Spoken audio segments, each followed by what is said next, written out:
démb. Moi je suis d'accord dans le discours de Sonko monde bi dafa nekk ci benn reconfiguration bu bees. boo xam ne dafay nduróog bi ñu génnee ci deuxième guerre mondiale. wala même avant deuxième guerre mondiale mooy temps colonisation wala temps après guerre mooy pays africains yi ak pays yi nga xam ne nii asiatiques yi la dañoo dem guerre yi ak alliés yi ñëw bëgg seen indépendance.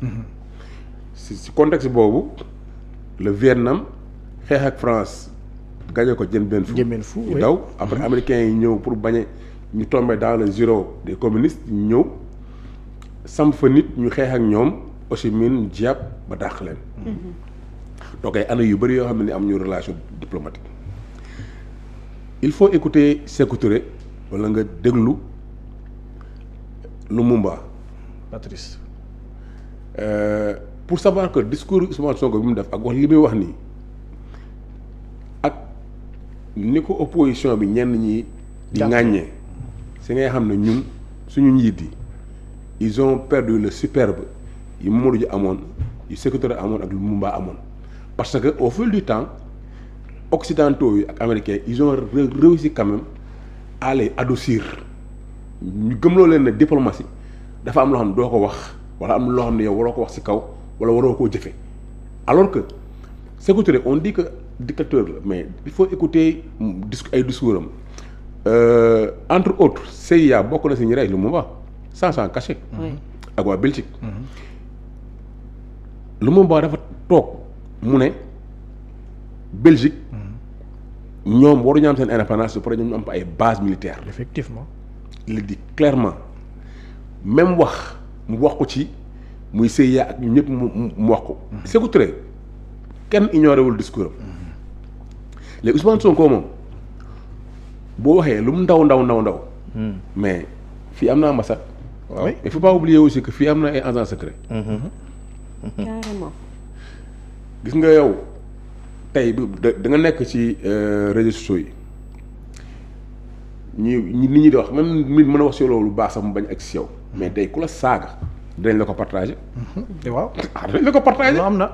waaw donc ça veut dire que surtout que nag mu nekk dëkk boo xam ne depuis mu nekk pouvoir ba léegi suñu régime bi dañuy poser actes yoo xam ne ay actes yu pour am souveraineté la lan moo tax Sénégal instant bi muy problème mu dette bi ni ko FMI bëgg a restructurer muy nga dégg financial kii ñoom ñëpp di wax Sénégal c'est pas parce que Sénégal pays bu ngand la mais parce que changement bi Sénégal bëgg a mëne bëgguñu mu jàll réussir pour que mu nekk modèle pour yeneen pays yi c'est la même chose que Guinée bi mu nee moom non damay jël indépendance tout de suite en 1958 alors que pays africains yëpp francophone dañuy wax dañuy collaboration ñu jël xaalis bu baaxul dugal fi Guinée utiliser Côte d'Ivoire ak Sénégal pour noot leen ce n'est pas juste pour un petit pays mais Vietnam mën nañ ne petit pays la woon pourquoi est-ce que les États-Unis ont tenu dem fa guerre c'est parce que ñoom bëgguñu woon États-Unis de Vietnam rejoindre bloc communiste URSS.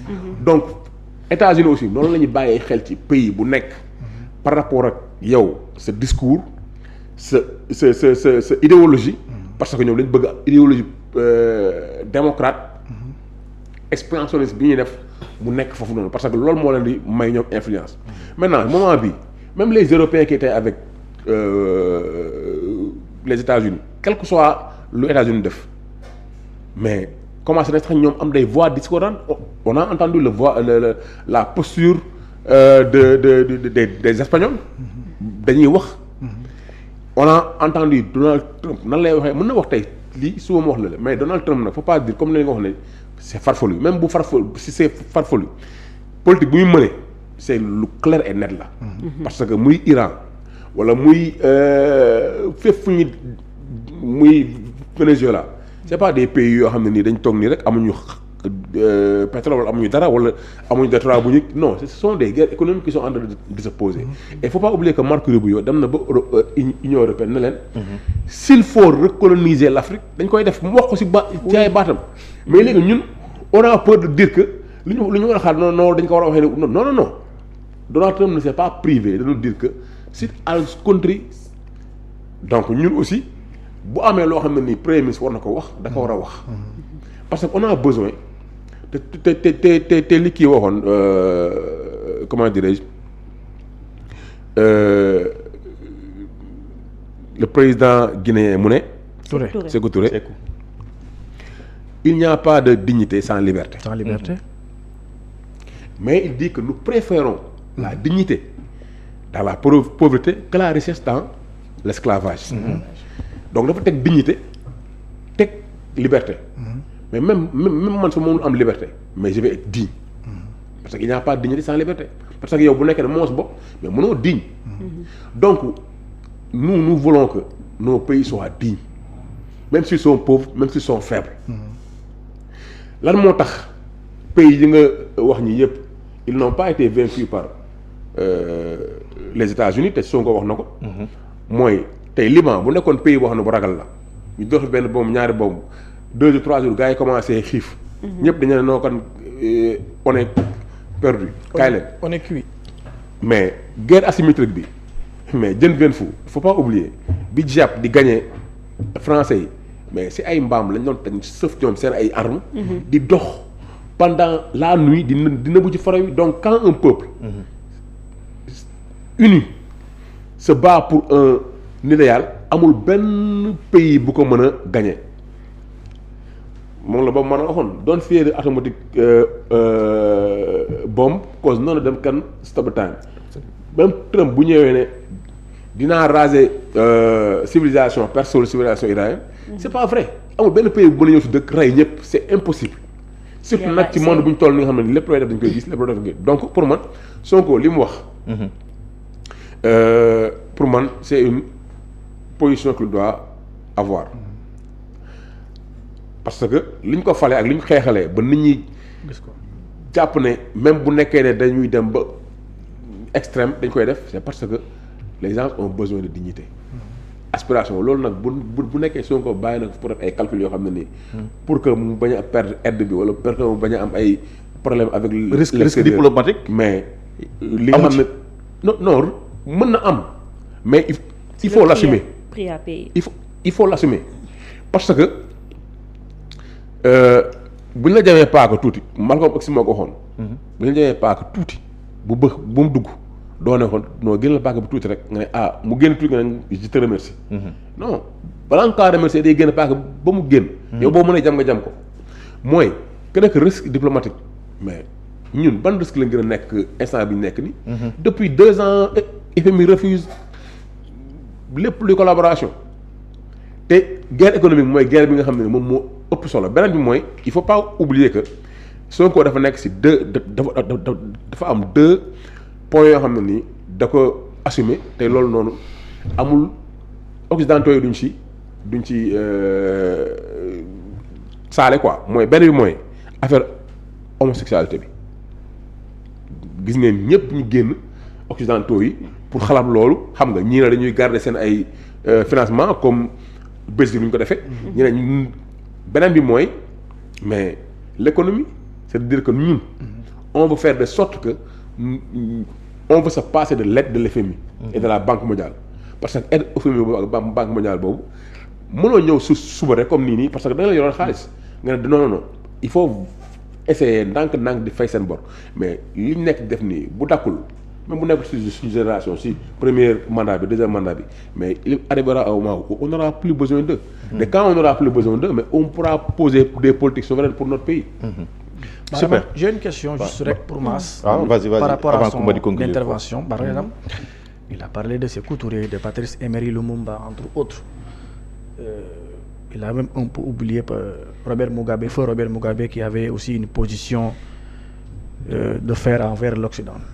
Mais par exemple, aujourd'hui, par rapport à Donald Trump,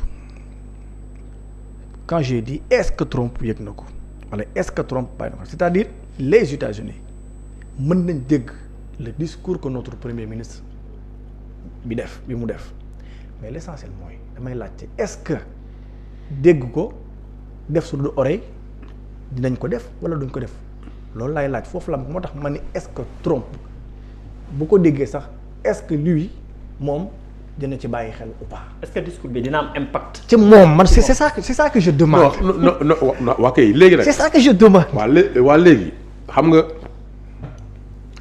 bu nekkee ne da nga nekk ci benn empire. waaye mooy empire mooy koo xam ne dafa jël ay royaumes yu bëri mu noot leen mu ngi doog empire du Jolof à l'époque ak nu mu tuddati Kayoor. oui. xam nga Amari Ngoone Sobel lu ñu def moom ba damm nooteel boobu noonu. ci loolu lépp c'était sur des taxes li ñuy wax galak même boo amuloon da ngay jël suuf lay ko yóbbul ko. mooy mën nañ leen toog di ñaxtu peut-être que empereur du ko dégg wala ñu commencé xeex bala moo yéeg pour mu dégg ko dafay yéex. mais dañ nekk ci benn monde boo xam ne monde globalisé la. avant ñuy ci affaire visa yi pour coupe du monde bi. du boole nañ Sénégal ci liste boo xam ne nii dañuy restreindre ñu war a dugg foofu ak ñu leen imposer des montants pour dugg. mais États-Unis nga ignoré Sénégal. maintenant nag est-ce que Trump tey xamee ni bu waxoon automatiquement day tontu parce que ci tontu yooyu peut-être que yow da nga naan ki nga tollool ak fi ñu toll instant bi nii parce que même la population des États-Unis ne verrait pas que Trump di génn day tontu Ousmane Sonko non. parce que problème yi ñu nekk mais duñ fa bàyyi nañu tontu Ousmane Sonko ils ne sont pas à guerre ou bien peut-être li muy wax mais ça le concerne directement et ça concerne la dignité mais États-Unis MAGA mooy le mouvement là qui ont élu Donald Trump. mais lu ñu ko waxul doo am lu ñu ko waxul amul dañ koy saaga donc pour les États-Unis li Sonko wax mais freedom of speech la c'est-à-dire la liberté d'expression la. ça n'a rien à voir tey peut-être bu posé woon acte de par exemple tey dañu jàpp américain wala dara peut-être loolu noonu acte leen noonu. mais tant que c'est un discours. mais ça dérange pas les États-Unis. super. D'accord. Voilà Koumba. Pour revenir au livre de Boniface parce que loolu ndaje boobu moo waraloon tey occasion boobu le premier ministre daal di ci àddu d'abord livre bi Boniface def les 20 mètres du monde moom bi mu koy def moom sociologue déjà nekk journaliste mais dafa ko bokk ak dafa consulter yeneen sociologue yoo xam ne dañ ko bokk liggéey bi daal di koy def boo xoolee les 20 mètres du monde moom daf ko dispatché